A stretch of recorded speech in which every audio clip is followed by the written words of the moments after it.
my name is Miranda. Welcome back to my channel. Today I'm going to be doing just a fun little video which is the Memento Mori book tag. This tag was originally created by somebody on a channel called Polyglot Reading, but I first saw it because my friend Alyssa did it and I loved her video. Basically, this book tag is all about death. So if you don't want to hear me talking about that and books about death, that's fine. You can skip it. Don't worry about it. So the first question is, how many books will you be able to read before you die, considering your age and statistical life expectancy? So the average female living in the UK, their life expectancy is 82.6. I went with 82 just to keep things simple. And because I just turned 24 a few days ago, this means that in all likelihood I have 58 years left to live. Let's start the countdown from now, why don't we? And I took an average of the amount of books that I've read since 2017 up to 2023, and across those years the average amount of books I read was 57. So if I live for another 58 years and I read 57 books a year, that means I will read 3,306 books before I die, which is not that many. So second question is, how does this number affect your choice of books? It hasn't, because I only just figured this out about 2 minutes ago. And to be honest, it probably won't, because I won't think about it, and I know that if I do think about this kind of thing, I will get overwhelmed and probably won't read anything, because I'll get, caught up in indecision.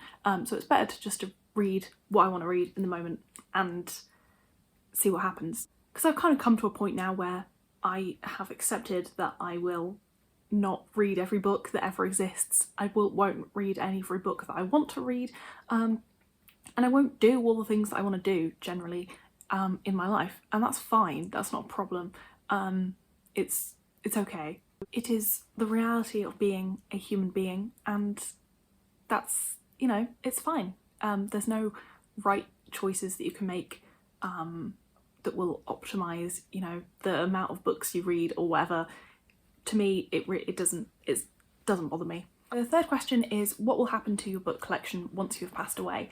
And I would like if my books all went to people like my friends first. I think it would be cool if there was a, I don't know, open house book swap or not swap, just, take.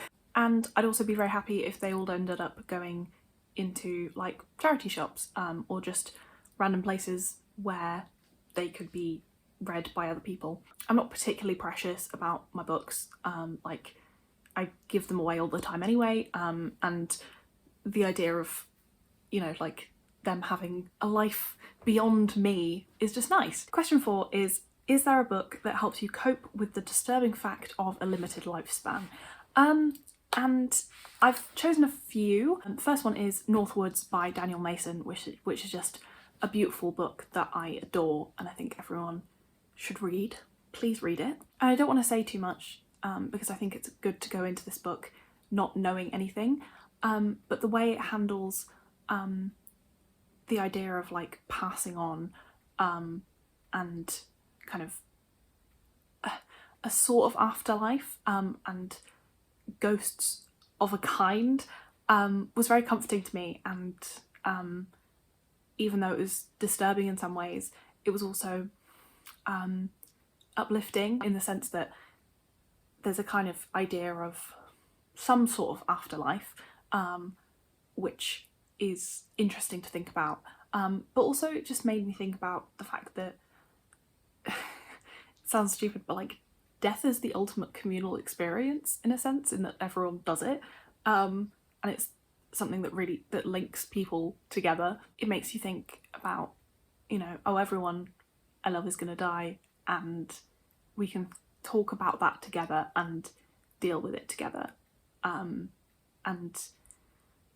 everyone is going to go through something like this, where they lose somebody or you know, they die themselves. Like it's a universal experience, and I think that was, I don't know, just it made me kind of reframe how I thought about that. Next book is The Gilda Stories by Jewelle Gomez.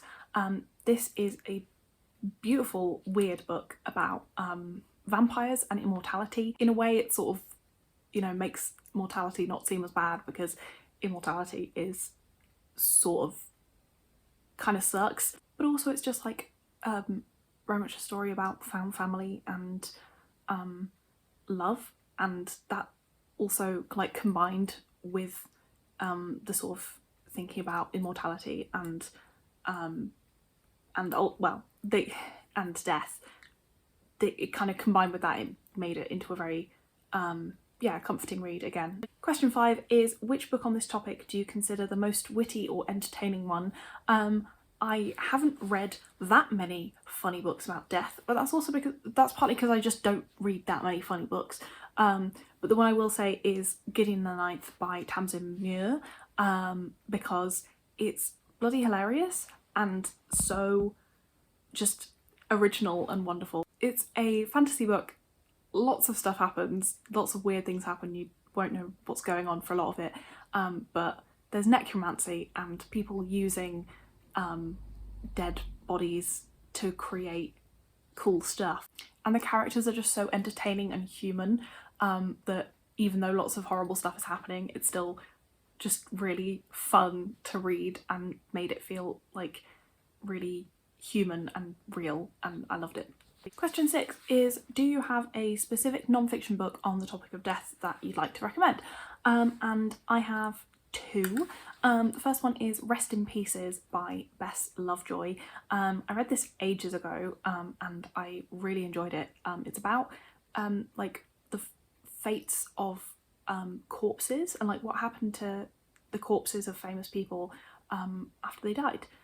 And it's fascinating and weird learning about all the different things that have happened to people after they've died, but it's also just a really interesting kind of history, learning about how people treat death and how people have felt about death in different times and places.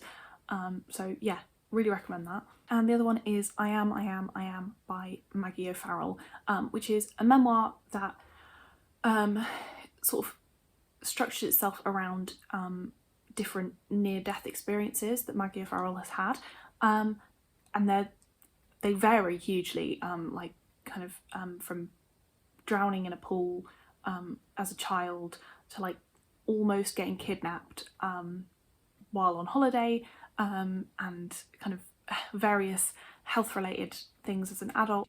And it's terrifying reading about all the ways that she's almost died, and some of the situations that she talks about are really scary and horrible, but ultimately it's just a book about how great it is to be alive and be a person, and it's written so beautifully that yeah, I found it so insightful and wonderful. It's one of my favourite books.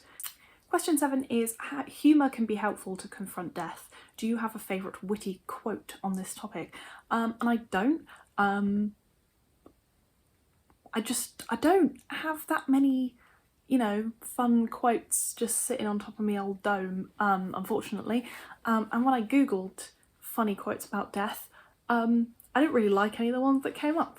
So no, but if you have a funny quote about death that you want to hit me with, drop them in the comments below. Actually, I've just thought of one, which is a line from a song in the musical Avenue Q, but I'm pretty sure it's based on another quote that's, you know, I don't know where it's come from, it's like a, you know, saying, but the line from the song is, except for death and paying taxes, everything in life is only for now, which just makes me happy, because it's like everything's temporary, for good or for bad, and for me that's been very reassuring.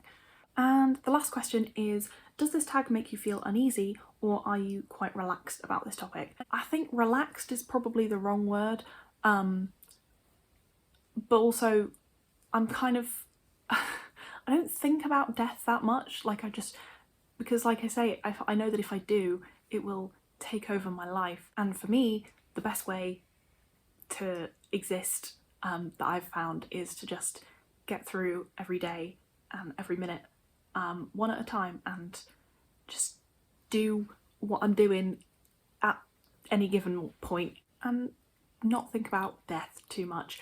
Anyway, I hope you've enjoyed this, and I hope I haven't made anyone too sad by talking about dying. Yay, love it.